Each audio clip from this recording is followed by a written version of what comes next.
The Littles, Chapter 9. The next morning, Mr. Little was walking back and forth in the Littles' kitchen. Mrs. Little and Lucy sat at a table watching him. Granny Little was sitting at the table too, knitting. Mr. Little kept looking up at the clock on the wall. 10 o'clock, he said, and they're not here. They should have come back a half an hour ago. Who's not here? Said Granny Little. Uncle Pete and Tom, said Mr. Little. They went to the kitchen to see if the mousetraps had been set. What shall we do? Said Mrs. Little. Mr. Little strapped on his sword. I'm going to find them, he said. They're probably all right, but I can't stand the waiting. I'd better go with you, said Mrs. Little. No, I can handle it alone, said Mr. Little. I want you here with Granny, just in case. Do you think mice would come here? No, but you can't be sure, said Mr. Little. They did in 35. When there are enough of them, they'll try anything. When Mr. Little got to the kitchen, he couldn't find Uncle Pete and Tom. He didn't see any mousetraps either. He went to the cellar, still no sign of the boy and his uncle, and there were no mousetraps in the cellar. Something's wrong, thought Mr. Little. Mr. Little went to the garbage can. There had to be a mousetrap there. It was the best place to catch mice.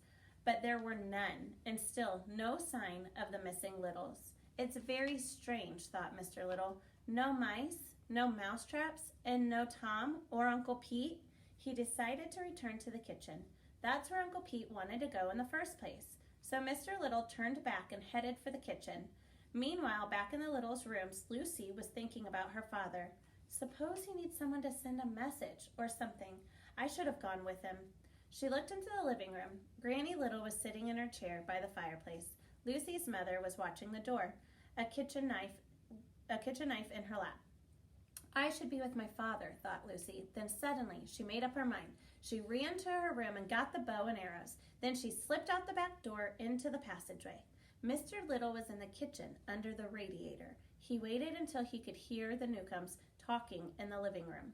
Then he felt it was safe to look around. Near the door to the dining room, he came upon Uncle Pete's sword. Uncle Pete would never let go of his sword, he thought, unless it was knocked from his hands. This is bad. I wonder if... He put the thought out of his mind. Don't think, he told himself. Just keep looking.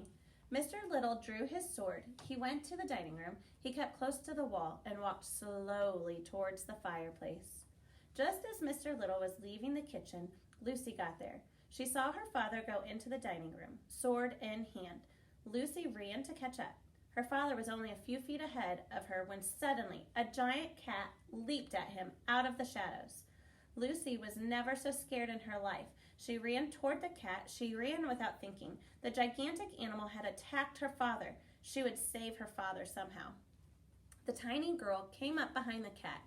Its long tail swished back and forth over her head. She took an arrow and jabbed it as hard as she could into the cat's tail. "Ow!" yelled the cat, and it ran out of the dining room, through the hall, and into the living room. Mr. Little was not hurt. He jumped to his feet. At the same time, Uncle Pete and Tom came running out of the fireplace. They had been cornered by the cat and were hiding under the logs. "Let's get out of here!" yelled Mr. Little. He ran for the kitchen. "Not without us," said Uncle Pete. He bent down and scooped his sword. The four Littles dashed under the radiator and through the trap door.